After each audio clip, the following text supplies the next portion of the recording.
Viewers আরও একটা নতুন ব্লগে সবাইকে ওয়েলকাম জানাচ্ছি। আজকে আমরা যেতে চলেছি দক্ষিণেশ্বর টেম্পলে। দক্ষিণেশ্বর শুধু নয়, আমরা দক্ষিণেশ্বর ঘুরে সুন্দরবন ট্যুর করে ফেরার পথে তারাপীঠ দর্শন করে বাড়ি ফিরবো। তো তোমাদের সবাইকে অগ্রিম আমন্ত্রণ জানিয়ে রাখছি প্রত্যেকটা ব্লগ দেখার জন্য আর তোমাদের মতামত জানানোর জন্য। ব্লগগুলো খুবই ভালো হতে চলেছে, তো তোমরা সাথেই থাকো। আর আপাতত চুলদাড়ি যেহেতু বড় হয়ে গেছে, এতদিন আগে কাটা হয়নি, আজকে চুলদাড়িটা কাটে নেবো। নর্মালি যেই সেলুনে যাই আজকে সেখানে যাবো না, একটা নতুন সেলুন খুলেছে আমাদের এখানে, সেখানে যাব। সেখানে গিয়ে তোমাদের সাথে আবার কথা হচ্ছে। জাস্ট আমি যতদিন থেকে ওয়েট করছিলাম এই তানিয়াদি নতুন এই যে বিউটি সেলুনটাতে আসার জন্য, আজকে আমারও সৌভাগ্য হলো। তো আমি এখানে হেয়ার কাট, এই যেখানে নবাবদা আছে। নবাবদা কিছু বলবা আমার চ্যানেলের জন্য, দর্শকদের জন্য? ও খুব ভালো ব্লগিং করে, আমি দেখেছি কিছুদিন আগে। ইভেন আমাকে এখন এসে বলছিল যে এরকম করবে, তো আমি বললাম হ্যাঁ অবশ্যই করো। অবশ্যই পারমিশন নিয়ে নিলাম আমি। আর আমিও ফার্স্ট টাইম এলাম, আমিও সাজেস্ট করব, আমি সার্ভিস ভালো পেলে। আর আমাদের এখানটা একটা ও থ্রুতে আমি একটা মেসেজ দিতে চাই একদম, মানে সব ছেলেদেরকে আমি বলতে চাচ্ছি যে আমাদের একটা অফার চলছে, hair cut and shaving only 99 rupees. এটা এই মাস অবধি থাকছে, 31 জানুয়ারি, এবং সেই প্যাকটা অ্যাভেল করতে আমি এসেছি। একদম অলওয়েজ তুমি করতে পারো, ঠিক আছে? সো তুমি, আমি অ্যাসাইন করেছি, তুমি তোমাকে একটু বসো। একদম একদম, থ্যাংক ইউ দাদা। হ্যাঁ, ওয়েলকাম।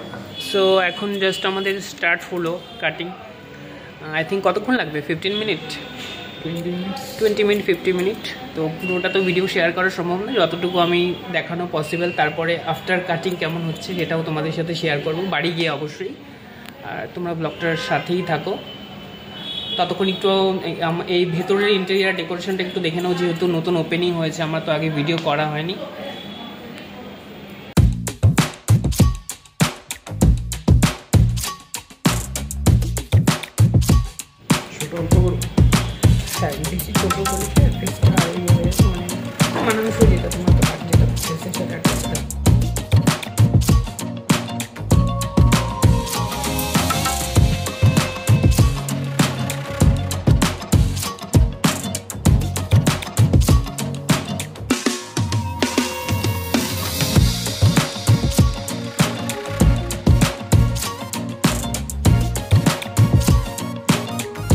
আমাদের কাজ প্রায় কমপ্লিট হয়ে গেছে। তো তোমরা কেমন হয়েছে কাজটাকে অবশ্যই জানাবা, আর বাকিটা কন্টিনিউ করবো বাড়িতে গিয়ে। তো এখন আমরা এখান থেকে বেরোবো। অলরেডি অনেকক্ষণ লেট হয়ে গেছে, আমাদেরকে 15 মিনিট বলেছিল।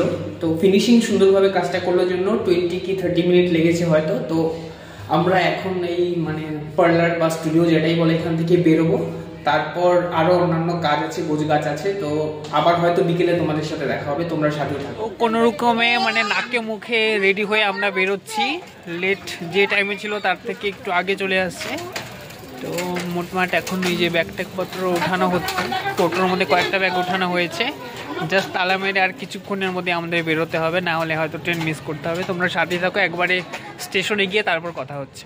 তো আমরা জাস্ট টোটো থেকে এসে স্টেশনে পৌঁছালাম, এদিকে অ্যানাউন্সমেন্ট শুরু হয়ে গিয়েছে, গাড়ি নাকি 3 নম্বর প্ল্যাটফর্মে দাঁড়া হবে। আমরা মানে এতটা তাড়াহুড়া করে এসেছি, একটা চাদর সোফাতে রাখা হয়েছিল আনার জন্য, ভুল করে ছুটে গেছে। যাই হোক, আরও গুরুত্বপূর্ণ কিছু ছুটে গেছে কিনা দেখতে হবে, পরে চেক করা যাবে। যদিও এখন চেক করার টাইম ছিল না, এত তাড়াহুড়াতে গাড়ি ছুটে গেলে মুশকিল হতো। কাঞ্চনকন্যা এক্সপ্রেস এখন কটা বাজে? 7:30। তো 7:35 আমরা উঠলাম। আই থিঙ্ক আর 5 মিনিট লেট করবে এখানে জাংশনে, তারপর ছেড়ে দেবে এখান থেকে।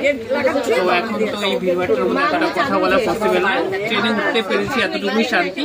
আবার পরে কথা হচ্ছে। তো আমরা এখন এই যে রাতের ডিনার করে নিচ্ছি, ফ্রাইড রাইস আর চিকেনও আছে সাথে। ও চিকেন নাই, ভেজ। বলতে ভুলে গেছি, কারণটা বলে দিচ্ছি। আজকে বাড়িতেও আমরা বাড়িতেও আজকে ভেজ খেয়েছি, ডিনারেও ভেজ খাচ্ছি। এর মেন কারণটা হলো কালকে আমাদের দক্ষিণেশ্বর টেম্পলে পুজো দেওয়ার ইচ্ছে আছে, কয়েকজন উপোস থাকবো। সেই কারণেই ভাবলাম আগের দিন এবং পরের দিন দুদিনই নিরামিষ খাবো। এই কারণেই আমরা ভেজ এই যে ফ্রাইড রাইস খাচ্ছি।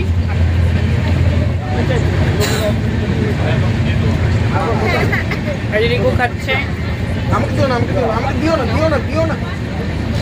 রিকুর অভিযোগ কি মানে ব্রাশ আনে না এই জন্য। তো রিকু খাওয়ার আগেই ব্রাশ করতে যাচ্ছে। এই দিকে আছে পিউ, পম, ওরাও আছে, মাসি আছে, অর্পিতায়। তো যাই হোক, আমরা এখন খাওয়া দাওয়া করে নিচ্ছি, পরে আবার কথা হবে। আচ্ছা, কয়েকজন মেম্বার এখানে রুটি খাচ্ছে। এই যে মাসিও রুটি খাচ্ছে, রুটি শেষ ওইখানে। যাই হোক, তোমরা রুটি খাবা তাই তো? আর এদিকে এদিকে ওই যে খেয়ে দিয়ে ঘুমিয়ে পড়েছে। হাত দেখো।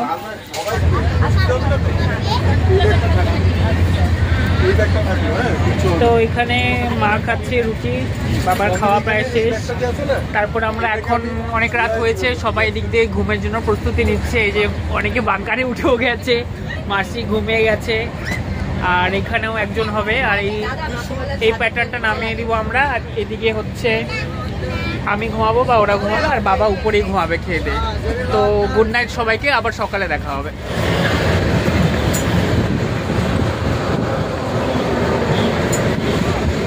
নন্দ নন্দ এইমাত্র আমরা দক্ষিণেশ্বরে নেমে গেছি, ওখানে দেখতেই পারছো। আর অনেকক্ষণ টায়ার্ড ছিলাম রাতে, তো সেভাবে খাওয়া দাওয়া বা কিছু হয়নি। এখন একটু গিয়ে ফ্রেশ হবো, তারপরে স্নান টান করে আমরা মন্দিরে পূজা দিতে পারবো। ডাইরেক্ট তোমাদের সাথে গিয়ে দেখা হবে মন্দিরে। তো এটা হচ্ছে দক্ষিণেশ্বরের টিকিট কাউন্টার, যেটা দেখালাম। দক্ষিণেশ্বর মন্দিরের আতুলেই তৈরি। আমরা জাস্ট এইমাত্র হোটেলে চেক ইন করবো। এটা হচ্ছে দেওয়ালয় গেস্ট হাউস। বুকিং আগে থেকে করা ছিল না, অ্যাভেলেবেল ছিল না। আমরা এখন এসে এখানে বুকিং করলাম। তো ভেতরে ঢুকে আবার কথা বলছি। কি আধার কার্ড?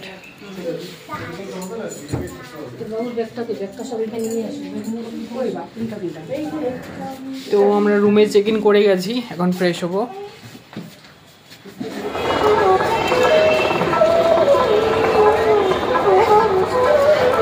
আমরা এখন যাচ্ছি দক্ষিণেশ্বর টেম্পলে। হয়তো ভিতরে ভিডিও অ্যালাউ হবে না, যতটুকু সম্ভব বাইরে থেকে ভিডিও শেয়ার করবো। এখানে এই যে ভিউ আছে, কম আছে, আর সামনে মারা আছে। তো যতটুকু সম্ভব ভিডিও তোমাদের সাথে শেয়ার করবো। ভেতরে যেখানে মোবাইল অ্যালাউ নেই সেখানে তার করা যাবে না, বাইরের পরিবেশটাই তোমাদের দেখাবো। এই যে এখানে আছে অর্পিতা, আর এখানে আছে হালুম। হালুম জানি কি নিয়ে ব্যস্ত হয়ে আছে। এই যে হালুম গাড়ি, এই যে হালুম মানে গাড়ি খাবে, গাড়ি খাবে না খাবে। তো এখানে হচ্ছে কাউন্টার আছে, জুতা, মোবাইল টোবাইল সব কিছু জমা রাখতে হবে হয়তো। তো এখানে জমা রেখে তারপর আমরা ঢুকবো।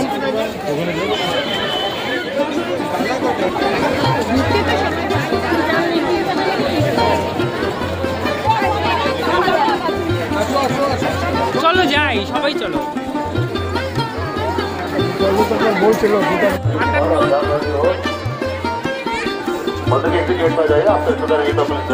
তো 58 নম্বর থেকে ডালা নিলে নাকি সস্তায় হবে, সেজন্য আমরা 58 নম্বর থেকে নিব। জানি না কতদূর ইউটিউবে ভিডিওতে দেখা।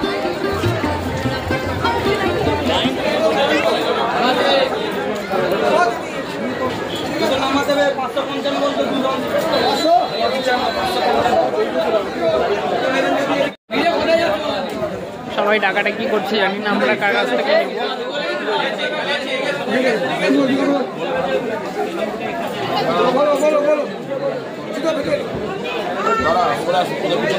ঠিক আছে ঠিক আছে।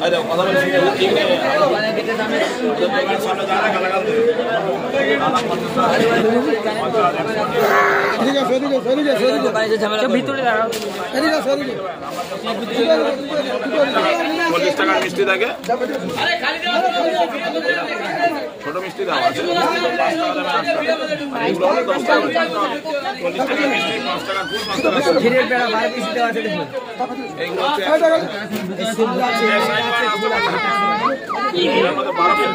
টাকার মিষ্টি,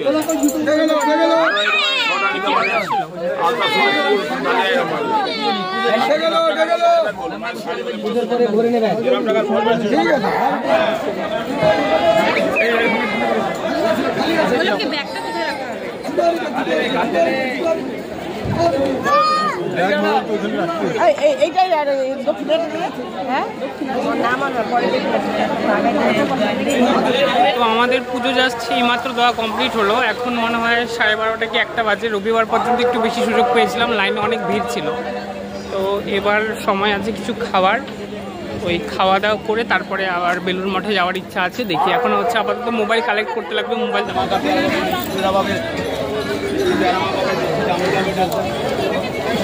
তোমরা এখন মোবাইল কালেক্ট করতে গিয়ে একটা সমস্যায় পড়ে গেছি। যে লাইন দিয়ে আমরা ঢুকেছিলাম বেলা বাড়ার সাথে সাথে লাইন বড় হয়ে গেছে, একটা অন্য রাস্তা দিয়ে ঘুরে দিয়েছে, মানে তার থেকে 4 ডবল লাইন বেশি ভিড় হয়ে গেছে। এখন অনেকটা পিছনে ঘুরে, মানে কি বলবো, আর অনেকটা দূরে গিয়ে লাইনে আবার যুক্ত হতে হবে শুধুমাত্র মোবাইল নেওয়ার জন্য।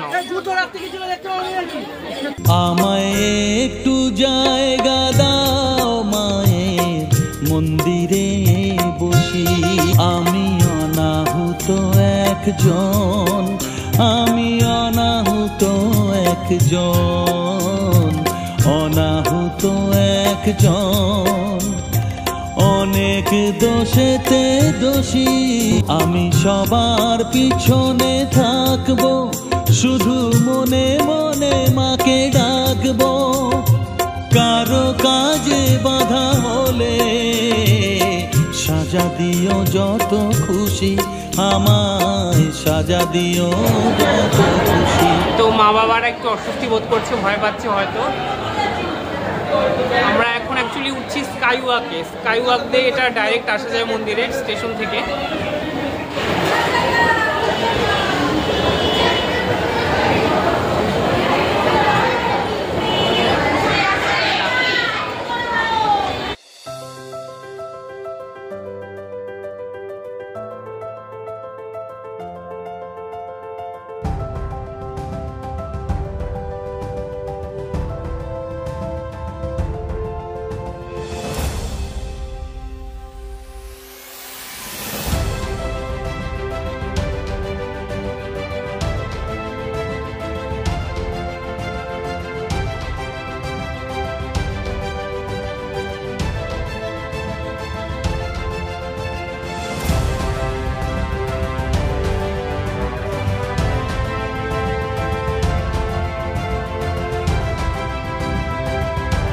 তো এখানে অনেক রকম দোকান আছে, স্টল, মানে পুজোর ডালাও কেনা যায় বা অনেক কিছু স্টেশনারি আইটেম আছে কেনাকাটার জন্য। তো আমরা এখন আপাতত কেনাকাটা করবো না, আমাদের পেয়েছে প্রচণ্ড খিদে, যেহেতু অঞ্জলি দেওয়ার পরে মানে পুজো দেওয়ার পরে কিছু খাওয়া হয়নি। আমরা সরাসরি গিয়ে লাঞ্চ করে তারপর আবার রিটার্ন আসার চেষ্টা করবো। ওরা কই সামনে?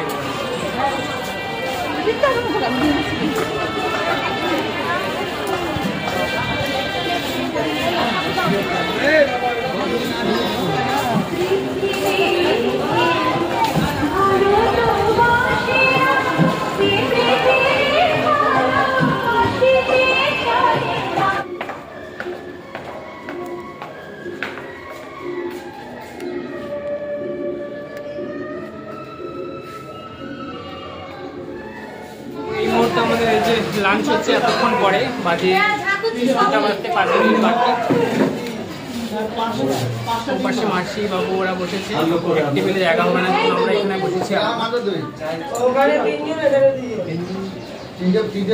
তো দুপুরে খাওয়া দাওয়ার পরে শরীরের পরিস্থিতি অনেকেরই খারাপ হয়ে গেছে। আমি আর বোন তো আর যাইনি, আর বাকিরা বিকেলের দিকে বেলুড় মঠ ঘুরতে গিয়েছিল। বেলুড় মঠ গিয়েছিল লঞ্চে করে, আর আই থিঙ্ক আরও কোনো মন্দির টন্দির ওরা বিকেলে ঘুরতে গিয়েছিল। আমাদের শরীর খারাপের জন্য আর যাওয়া হয়নি। এখন টেনশন, শরীরের যেই অবস্থা, কালকে সুন্দরবন আমরা কী করে যাব জানি না। তো যাই হোক, আমি এখন সন্ধ্যেবেলা একটু বেরোচ্ছি এই দক্ষিণেশ্বর মন্দিরের দিকে ঘুরতে। এই বিকেলে কিছু চাটা খেয়ে আসবো, তারপর রাত্রে খাওয়া দাওয়া করতে ব্লগটা শেষ করতে হবে। তোমরা সাথেই থাকো। তো এটা হচ্ছে ব্যাকগ্রাউন্ডে সন্ধ্যেবেলার ছবি। ওখানে একটা দক্ষিণেশ্বর টেম্পলের আদলে কিছু একটা বানানো হয়েছে, ব্যাক ক্যামেরা দেখাচ্ছি তোমাদের।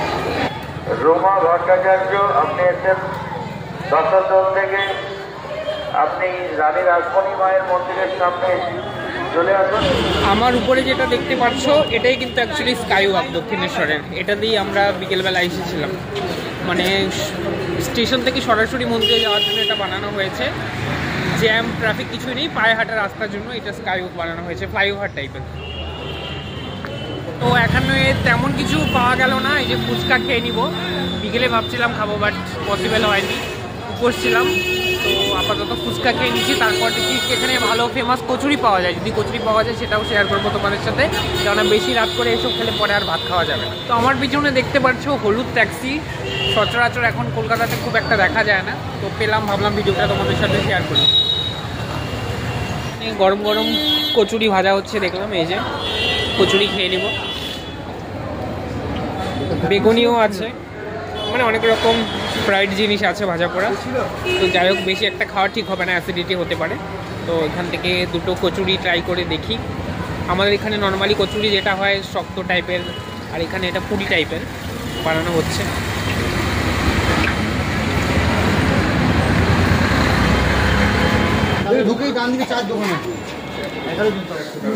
তো আমাদের ডিনার করতে করতে অনেক লেট হয়ে গেছে, প্রায় সব রেস্টুরেন্টই বন্ধ হয়ে গেছে। তো অগত্যা একটা খোলা পেলাম, এখানে আমরা সবাই ভেজ খেয়ে নিচ্ছি। তো সবার জন্য রাইসও অ্যাভেলেবেল ছিল না, আমরা আইটেম চেঞ্জ করলাম। 4 জন হচ্ছে ভেজ রাইস নিয়ে নিলাম। এই যে বাবাও আছে, মাসিরা আছে এখানে, আর বাকিরা আমরা কেউ রুমালি রুটি, চাউমিন বা ফাস্টফুড কিছু খেয়ে নেবো, কেননা রাত্রে না খাওয়াটাও সমস্যাজনক হয়ে যাবে। কালকে সকালে ওখানে ট্রেনে উঠতে হবে, কখন পৌঁছে গিয়ে ব্রেকফাস্ট করতে পারবো। তো যাই হোক, শেয়ার করছি।